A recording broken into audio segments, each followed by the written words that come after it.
En 1986, el reactor nuclear Chernóbil explotó. Y en esa ocasión, 3 valientes trabajadores de la planta, Alexei Anakenov, Valery Bespalov y Boris Baranov, entraron a la piscina radioactiva para abrir las válvulas y evitar una explosión mayor. Ellos, mejor que nadie, sabían que iban a morir y que iban a morir de una manera catastrófica, algo horrible. Pero aún así tomaron la decisión de los 3 tirarse a esa piscina radioactiva y lo hicieron con el único propósito de buscar salvar a millones de personas de los efectos de la radiación. Y el pasaje que vamos a estudiar esta mañana nos muestra a Jesús, que hizo algo aún mayor. Nos muestra a Jesús decidido a beber la copa de la radiación espiritual del pecado, dispuesto a morir, a sumergirse en la copa de la radiación para que esa muerte no nos llegue a nosotros. Así que les invito a que abran sus Biblias en el Evangelio de San Lucas, el capítulo 22, los versículos 39 al 46, para poder meditar en el pasaje que nos toca esta mañana. Repito, el pasaje que vamos a estar estudiando está en el Evangelio de San Lucas, capítulo 22, los versículos 39 al 46. Dice así la palabra de Dios. Saliendo Jesús, se encaminó como de costumbre hacia el monte de los olivos, y los discípulos también lo siguieron. Cuando llegó al lugar les dijo: oren para que no entren en tentación. Y se apartó de ellos como a un tiro de piedra, y poniéndose de rodillas, oraba, diciendo: Padre, si es tu voluntad, aparta de mí esta copa. Pero no se haga mi voluntad, sino la tuya. Entonces apareció un ángel del cielo que lo fortalecía. Y estando en agonía, oraba con mucho fervor. Y su sudor se volvió como gruesas gotas de sangre que caían sobre la tierra. Cuando se levantó de orar, fue a los discípulos y los halló dormidos a causa de la tristeza. Y les dijo: ¿por qué duermen? Levántense y oren para que no entren en tentación. Queridos hermanos, hasta aquí la palabra de nuestro Dios, que llega a nosotros de manera perfecta, inspirada por el Espíritu Santo. Oremos para que no solamente llegue a nuestros oídos, sino que llegue a nuestras mentes y a nuestros corazones. Padre, gracias, Señor, por tu palabra. Gracias porque podemos oírla, podemos meditar en ella, reflexionar en ella. Y queremos, Señor, que llegue a nuestro corazón. Queremos, Señor, salir hoy conociéndote más a vos. Cada domingo, Señor, anhelamos eso. Queremos ser más como Jesús. Oramos para que tu Espíritu Santo esté obrando entre nosotros. Que permita que podamos mantenernos concentrados en esta mañana, liberados de otras distracciones, que no nos quedemos dormidos, como leíamos en el pasaje, sino despiertos y atentos. Yo te pido, Señor, que los dichos de mi boca y que la meditación de mi corazón sea grata delante tuyo. Amén.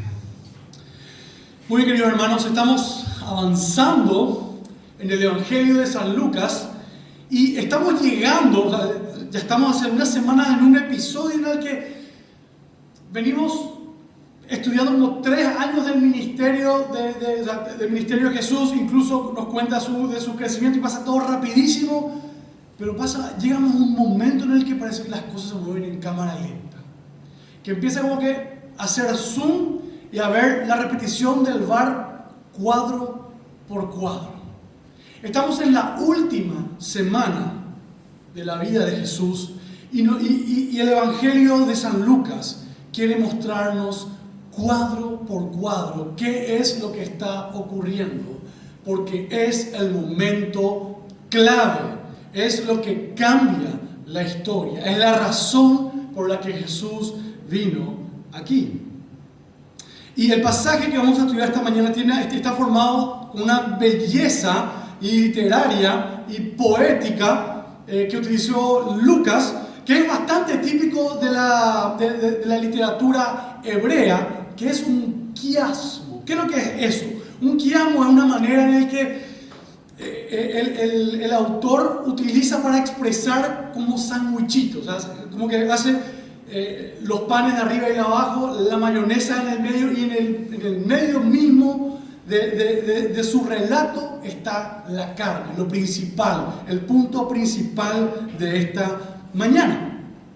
Y eso podemos ver la estructura que está ahí, puede tener una formita así como de dos A arriba y abajo, las B y el C, que es lo principal, es la carne, es el punto principal que vamos a estar estudiando en esta mañana, y es en cierto modo también el momento de quiebre, lo que define cómo se va a continuar desarrollando este evangelio. Decíamos que veíamos como que hay un plan maligno que se viene desarrollando, que viene apoderándose, que veíamos que llegó a entrar entre los 12, que engañó a uno de los discípulos de Jesús, y que viene avanzando, y que acá llega en un momento donde aparentemente Jesús mismo está entrando en un terreno resbaladizo, está siendo tentado.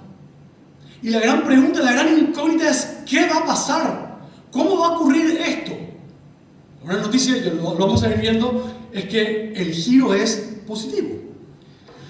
Veíamos también que los versículos que estudiamos la semana pasada, escuchamos una declaración increíble, una promesa llena de fervor humano, un discípulo de Jesús contrarrestando lo que había dicho acerca de Judas, diciendo: Pedro, con toda su fuerza: Señor, estoy dispuesto a ir contigo a la cárcel, incluso estoy dispuesto a morir por vos. ¡Qué palabras! Palabras que me animo a decir, muchos de nosotros hemos también pronunciado en algún momento de emoción espiritual. Pero todos sabemos cómo termina la historia. Unas horas después, el valiente Pedro, ante una simple pregunta de una sirvienta, no de una autoridad, no de alguien que lo pedía, sino de una sirvienta, niega conocer a su maestro 3 veces. ¿Qué pasó entre esa promesa audaz y valiente y la negación cobarde que está por llegar? ¿Qué fue lo que marcó la diferencia? La respuesta a esa pregunta está en el texto que vamos a estudiar esta mañana. La respuesta está en el huerto de Getsemaní. Lucas, con una maestría inspirada por el Espíritu Santo, arma este relato de esta manera en que muestra el centro de lo que está ocurriendo aquí. Y comienza con Jesús yendo a orar y termina con Jesús retando a sus discípulos a que oren. En el medio vemos su agonía, su clamor y su fortalecimiento. Y justo en el centro, como el diamante de un anillo, el acto que selló nuestra salvación: su rendición a la voluntad del Padre. Analicemos juntos esta escena punto por punto para entender cómo la agonía de Cristo se convierte en la garantía de nuestra victoria. El primer punto es: Jesús se aleja para buscar al Padre en oración. Lo vemos en los versículos 39 al 40. Y una afirmación que sale de este pasaje es: los momentos más oscuros exigen una intimidad ya cultivada con Dios. ¿Te fijaste en lo que dice el versículo 39 dice, saliendo se fue como solía al monte de los olivos, como de costumbre. Atiendan bien estas dos palabras, dice como solía. Getsemaní no fue un plan B para Jesús. Getsemaní no era Jesús escondiéndose para que no lo encuentren. No era que se estaba metiendo en un lugar oscuro, en un bosque, para que Judas no sepa dónde encontrarle. Era lo que Jesús acostumbraba a hacer. Era donde Judas tenía que encontrarlo. La oración no fue una ocurrencia de último minuto. Era su costumbre, su disciplina, el ritmo que marcaba la relación con su Padre. Jesús sabía que el impacto de la cruz era inminente. Sabía el horror que le esperaba y no improvisó. Recurrió a su hábito sagrado más profundo, la comunión con su Padre. Un avión antes de estrellarse tiene su protocolo, incluso cuando tiene que hacer un aterrizaje de emergencia, donde todo está ensayado, donde piden a la tripulación y a todos que tomen una posición especial, esperando las últimas palabras que digan, prepárense para el impacto. Algo ensayado, algo practicado, algo de manual que se tenía que seguir, no una improvisación. Eso es lo que vemos aquí en el relato de Jesús, preparándose para el impacto. Y Él anhela que esto también sea nuestro hábito. Por eso al llegar, su primera instrucción a sus discípulos es, oren para que no entren en tentación. Jesús no les dice, confíen en su fuerza, dale que ustedes pueden. No, Él les dice, oren. Él sabe que la batalla que se viene no se gana siendo guapo, no se gana con tus fuerzas, sino total dependencia de Dios. Mi querido hermano, mi querida hermana, ¿cómo enfrentás vos cada crisis? ¿Cómo enfrentás tus crisis? Una estadística dice que el 85% de los cristianos ora solo cuando la crisis ya llegó. Jesús nos muestra que esto no debe ser así. Jesús nos muestra que tenemos que con antelación prepararnos para lo que se viene. Cuando la ansiedad te aprieta, cuando el diagnóstico es malo, ¿cuál es tu costumbre? ¿Te aislas? ¿Buscas distracciones? ¿Buscas como salir de la rutina? Eso es lo que el mundo nos quiere decir. Vamos a salir de la rutina. Aquí Jesús dice, no, mantén tu rutina. Mantenete en contacto con tu Padre. Él nos muestra el camino. Ve a tu monte de los olivos personal. Ve y clama a tu Padre. Él te está esperando. No cometas el error de Pedro. Pedro confió en sus palabras. Se quedó dormido. Jesús buscó al Padre. Y buscó al Padre como un paracaidista, revisando su equipo, no una vez que ya está en el aire, antes del salto. Jesús no esperó la crisis para orar. Su costumbre en la oración lo sostuvo en la tormenta. Queridos hermanos, en las horas más oscuras, Jesús nos enseña a buscar la luz en la oración. El segundo punto de esta mañana es Jesús en la agonía cae al piso en oración. Esto nos lleva a la escena más íntima. Es quizás el único momento en el que nosotros podemos ser testigos infiltrados de esa santa comunidad trinitaria, del Padre y del Hijo en comunicación con el Padre. Y nos muestra que la angustia real no es pecado. es al contrario una oportunidad para una oración honesta. El texto dice que se apartó de ellos como a un tiro de piedra y puesto de rodillas oró. La postura de Jesús ya nos dice mucho. Nos habla de que se arrodilla, pero el original habla como que se desmorona. De hecho, en Mateo dice que llega a postrarse sobre su rostro. Y en los tiempos de Jesús, la gente no acostumbraba a orar de rodillas. Eso no era lo normal. La gente oraba de pie. La gente oraba así, alzando sus brazos como buscando ser tocado por Dios, buscando que su oración sea elevada. Lo normal no era arrodillarse, tirarse, postrarse para oración. Pero Jesús lo hace. Lo hace porque está rendido delante del Padre. Y escuchen su clamor. Padre, si quieres, pasa de mí esta copa. Todo el Evangelio de Lucas tiene el gran propósito de mostrarnos que este hombre es el Mesías. Este hombre es Dios hecho hombre habitando con nosotros. Este pasaje quiere mostrarnos a los que ya tenemos claro de que ese hombre es Dios, nos quiere mostrar ahora su humanidad. Nos quiere mostrar de que Él no solamente es perfectamente Dios, sino que además es perfectamente hombre. Que ha pasado por las mismas tentaciones, que tiene las mismas luchas que enfrentamos nosotros. El Hijo de Dios tiembla ante lo que se viene. Y quizás te estés preguntando, ¿qué es esta copa?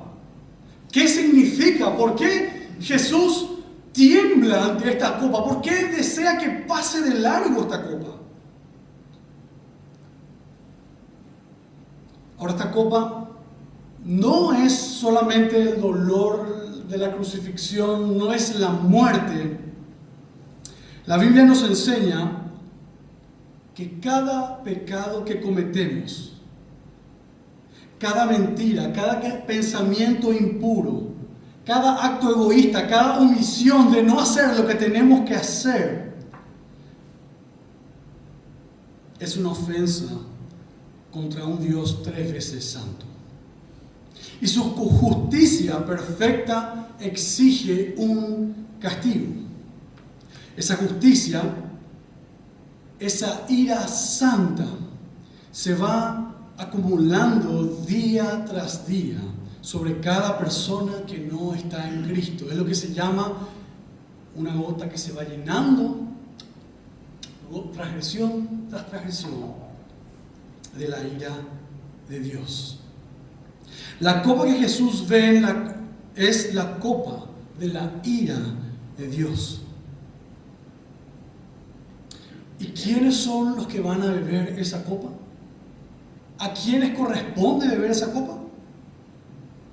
Bueno, lo que leímos en la primera lectura de Apocalipsis 14, vemos que el apóstol de Juan, en el versículo 10, dice, hablando del que adora a la bestia, él también beberá del vino de la ira de Dios que ha sido vaciado pura en el cáliz de su ira. Y será atormentado con fuego y azufre delante de los santos ángeles y del Cordero. Y continúa pues diciendo de que esto será por los siglos de los siglos, que se irá humeando. La copa es la pura ira de Dios. No está aguadito, no está mezclado con misericordia, es la pura ira de Dios. Esa es la copa. Toda la ira de Dios por todos los pecados de todos sus elegidos, concentrada y servida de manera pura. Por eso Jesús estaba desesperado. Él siendo perfectamente santo, estaba a punto de beber el veneno que nosotros merecíamos. Su alma retrocedía ante el horror de ser tratado como el peor pecador, de sentir la espada de su Padre por primera vez en la eternidad. Jesús está agonizando porque Él, mejor que nadie, entiende lo que es la ira de Dios, porque Él es Dios y Él sabe que solo Dios puede aplacar la ira de Dios. Eso es la obra de redención. Es Jesús, Dios, aplacando la ira del Padre que nosotros deberíamos merecer.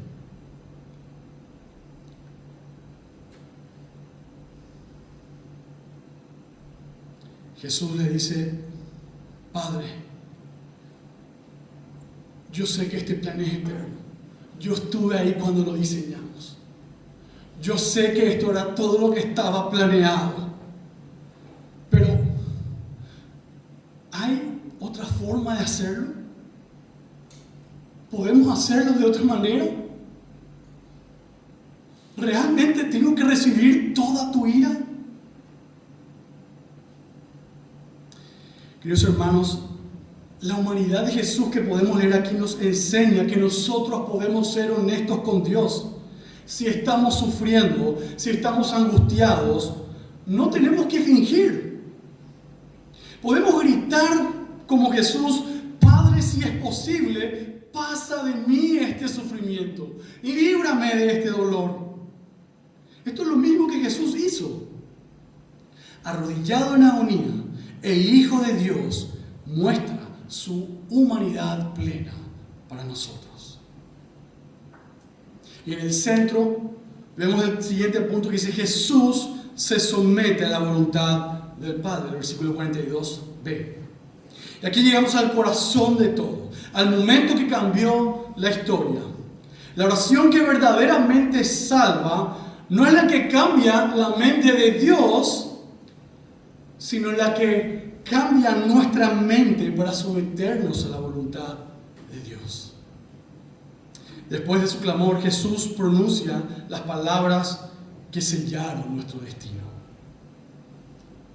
pero no se haga mi voluntad, sino la tuya. Ahora, no quiero entrar en muchos tecnicismos, pero sí quiero, así de pasadita, hacer una mención para no caer en la herejía de dos voluntades.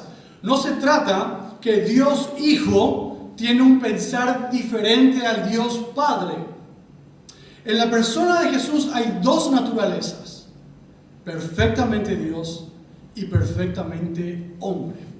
Y esas naturalezas sí tienen voluntades distintas, porque es hombre y es Dios. Entonces, Dios Hijo, en su deidad, estaba perfectamente comprometido con el plan del Padre. Pero el Hijo no es que no estuviese comprometido, pero no quería pasar por lo que no estaba preparado para pasar. No quería enfrentar la muerte, no quería enfrentar la ira de Dios, que es lo natural. Todo nuestro ser, toda nuestra vida, cada parte de nuestro cuerpo existe para que vivamos. Hay estudios que han demostrado o que estudian cómo son los últimos momentos de vida de una persona. ¿Qué es lo que ocurre antes de que esta persona termine de vivir? Muera.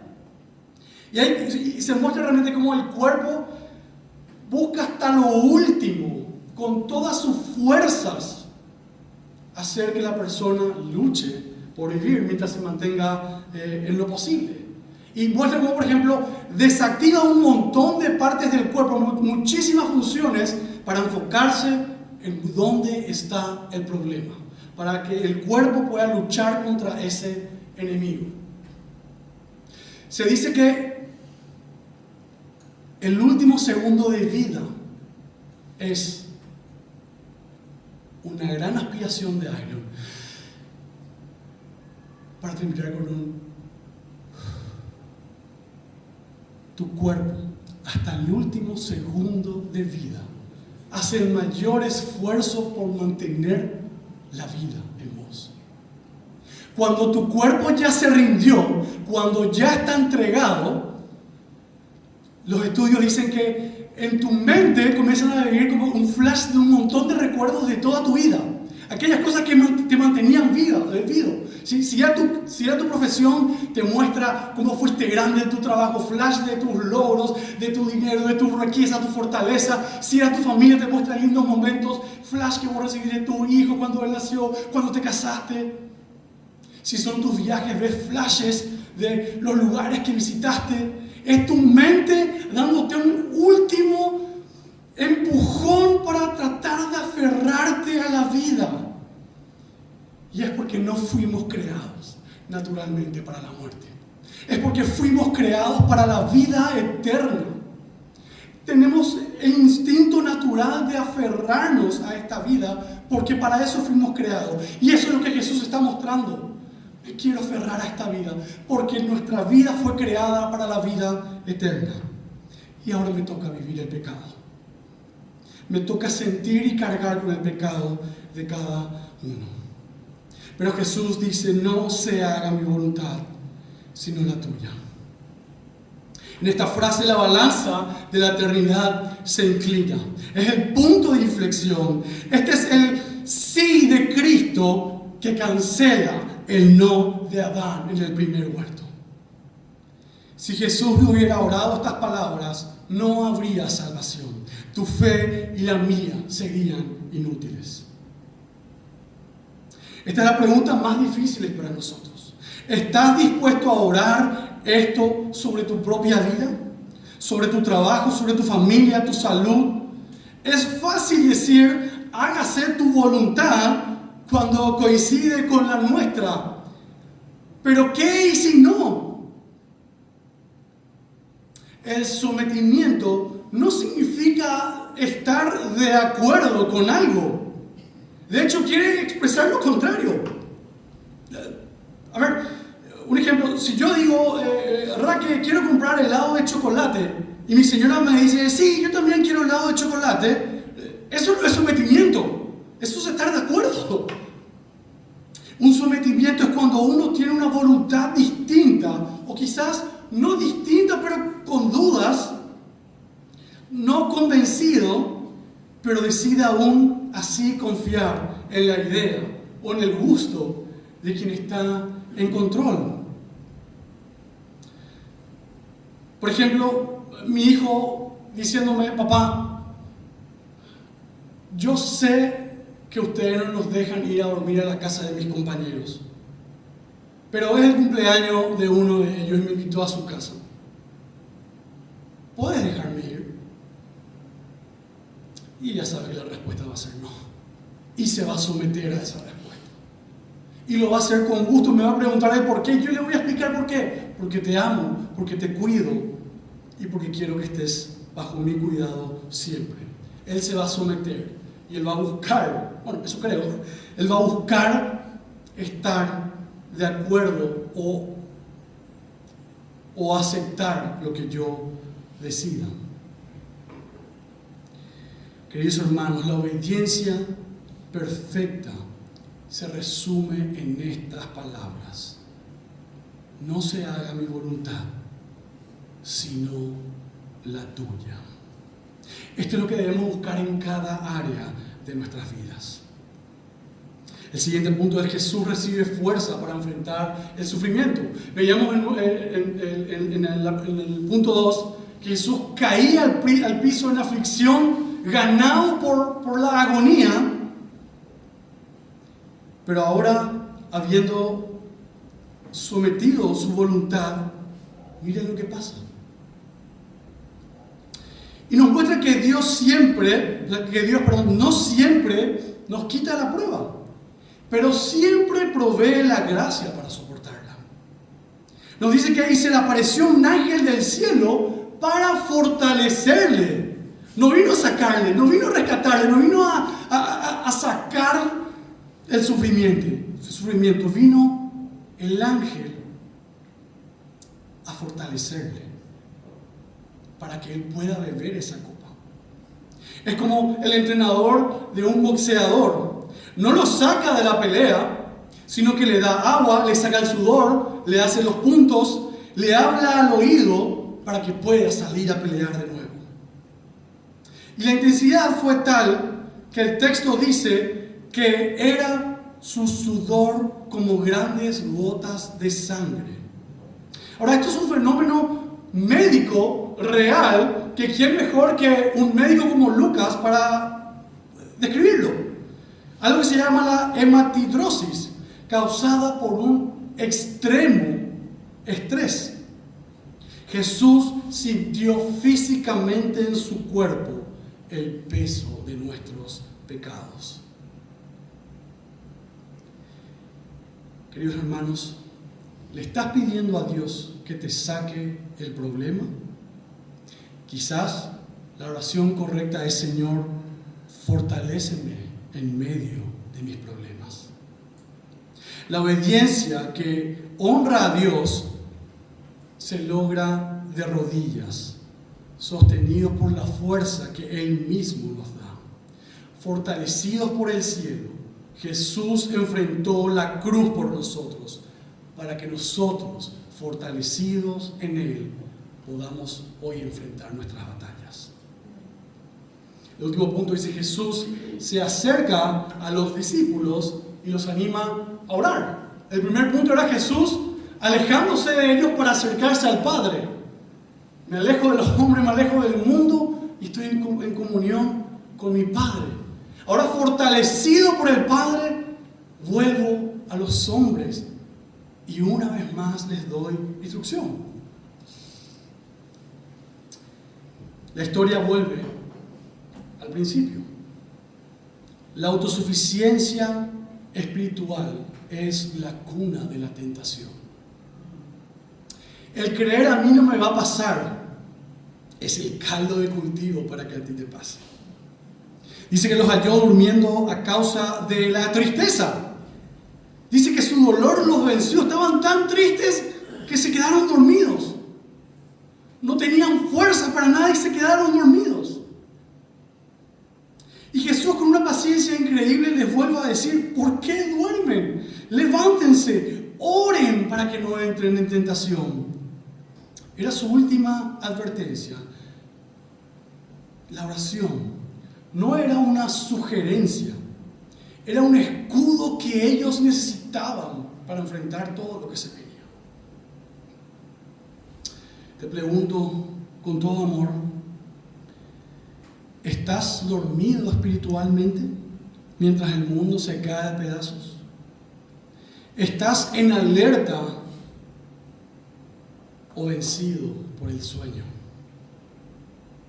La oración no es una opción, es nuestro sistema de defensa.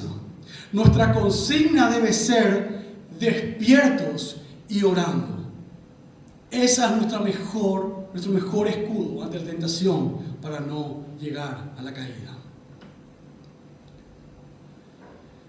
El pasaje de esta mañana nos muestra dos modelos: los discípulos y Jesús. Y podemos ver a los discípulos representados en Pedro, el tipo guapo, el mareté, el que afirmó: yo voy a estar firme, yo no voy a caer, me voy a la cárcel contigo, voy a morir por vos. Y eso es mentira, o fue mentira, pero no era falso.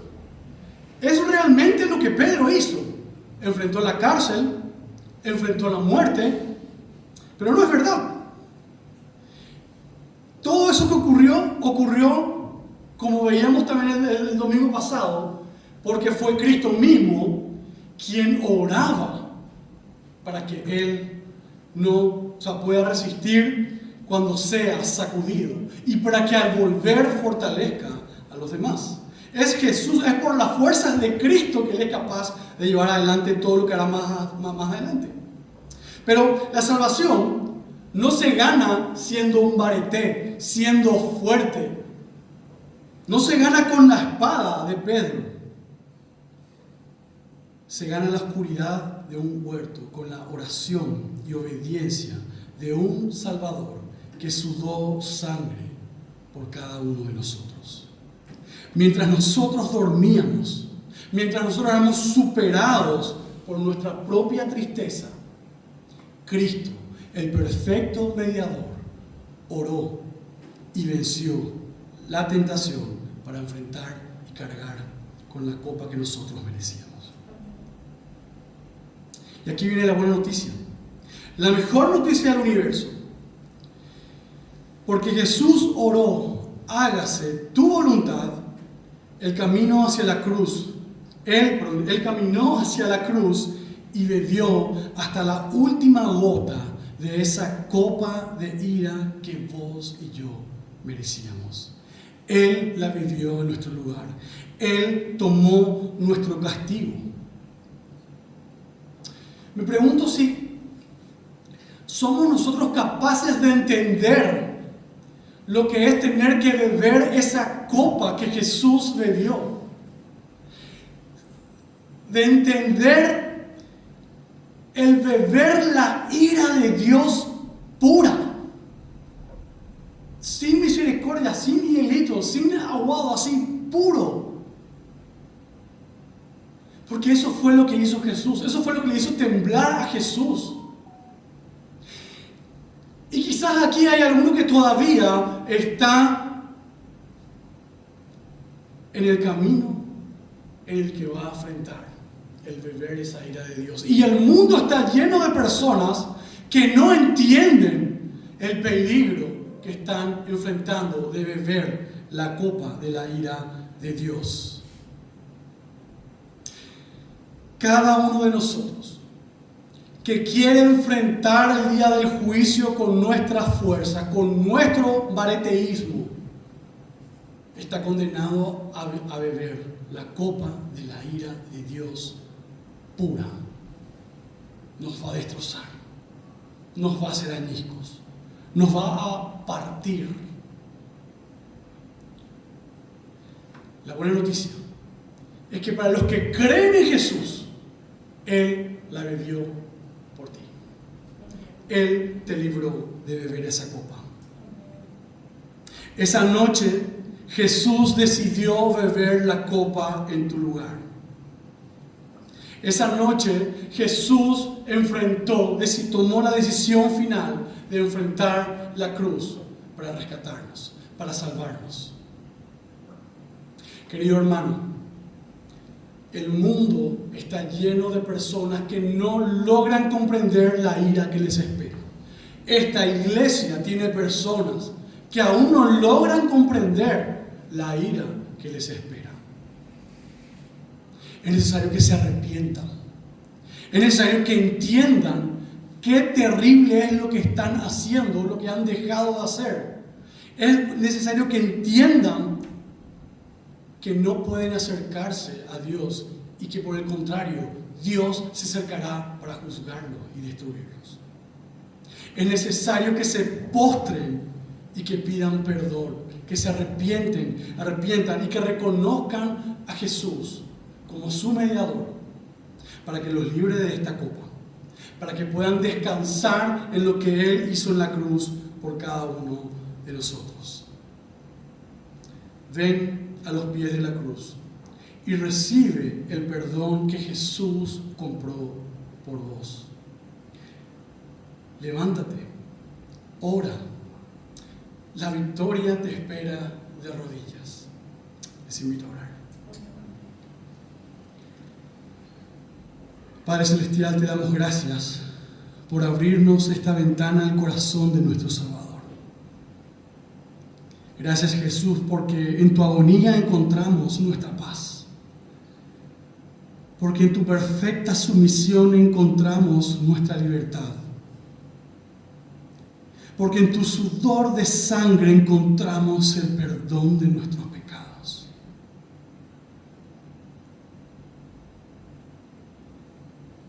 Perdónanos por por las veces con que confiamos en nuestras propias fuerzas.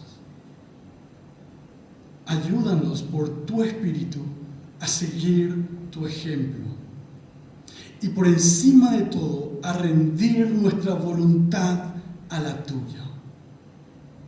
Fortalécenos para la batalla de hoy. Oramos todo esto en el victorioso nombre de Jesús.